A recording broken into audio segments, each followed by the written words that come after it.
मोहतरम नाज़रीन इकराम, उम्मीद करता हूँ कि आप खैरियत व आफ़ियत से होंगे।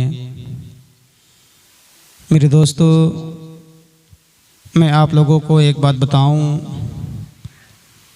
कि हज़रत अल्लामा व मौलाना मुफ्ती सलमान अज़हरी साहब क़िबला को जिस तरह से फंसाया गया है कि मुफ्ती सलमान अज़हरी ने सन 2024-31 जनवरी को जूनागढ़ के सरज़मीन में जो बयान दिया था, उसमें कुछ नफ़रती लोग नफ़रत फैलाने के लिए साजिश के तौर पर उन्होंने जो वहाँ पर बयान किए थे, बयान के इख्तिताम पर, तकरीर के इख्तिताम पर जो है उन्होंने शेर पढ़ा था और किस तरह की गुफ्तगू चल रही थी, किस टॉपिक पे बात हो रही थी। उन्होंने तकरीर के इख्तिताम पर जो उन्होंने कहा, सिर्फ नफ़रती लोग जो है उसी शेर को जो है काट कर पूरे आगे के जो हिस्सा है उसको काट कर सिर्फ शेर को के कुछ देर की खामोशी है, फिर शोर आएगा, आज कुत्तों का वक्त है, कल हमारा दौर आएगा।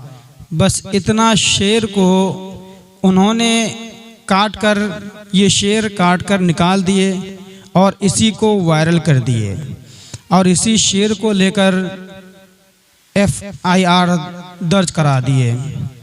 मेरे दोस्तों, आइए मैं आपको बताऊं कि पूरी हकीकत क्या है, किस टॉपिक पे, किस बारे में, किस ताल्लुक से बातें हो रही थी।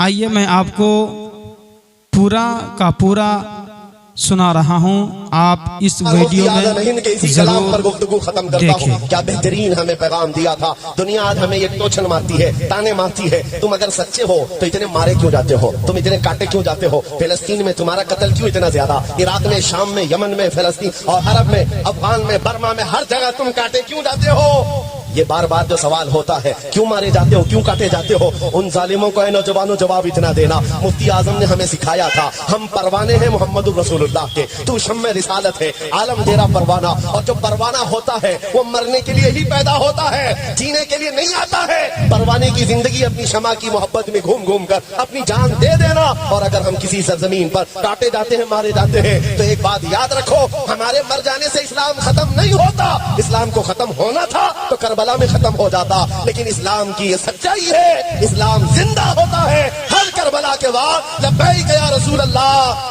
न घबराओ ऐ मुसलमानों, अभी खुदा की शान बाकी है, अभी इस्लाम जिंदा है, अभी कुरान बाकी है। जो रोज हमसे उलझते हैं, अभी तो करबला का आखिरी मैदान बाकी है। कुछ देर की खामोशी है, फिर शोर आएगा, आज कुत्तों का वक्त है, कल हमारा दौर आएगा।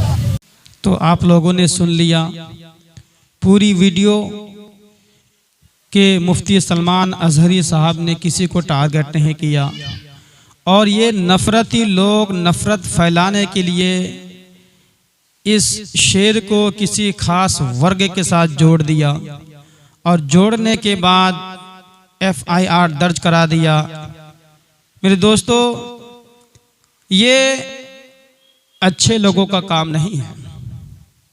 जिस तरह से इन्होंने FIR दर्ज कराया नफ़रत फैलाने के लिए, ये मुसलमानों को कहते हैं गद्दार है, ऐसा है, वैसा है, नफ़रत फैलाने वाले हैं। हालांकि किस मकसद के तहत, किस तरह से इन्होंने आगे का हिस्सा छोड़कर सिर्फ एक शेर को लिया और लेकर FIR दर्ज करा दिया। मेरे दोस्तों, मीडिया वालों भी इस तरह से इस तरह खबरें फैला रहे हैं, इस तरह खबरें फैला रहे हैं और कह रहे हैं कि जहरीला मौलाना, ऐसा मौलाना, नफरती मौलाना, मेरे दोस्तों ना जाने क्या क्या नहीं कहा है।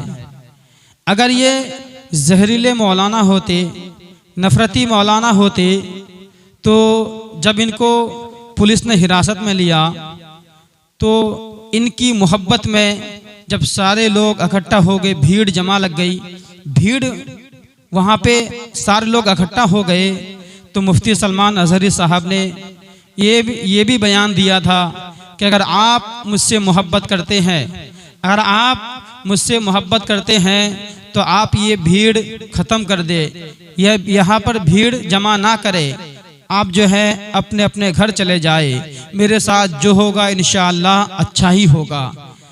तो अगर ये नफरत फैलाने वाले होते तो इस तरह से बयान देते, इस तरह से कहते। मेरे दोस्तों, आज का माहौल ही कुछ और चल रहा है। इस देश में यूं लग रहा है कि दो तरह के कानून है, दो तरह के कानून है, इसलिए कि अगर उनके तरफ के आदमी कुछ कहे तो कुछ नहीं होता।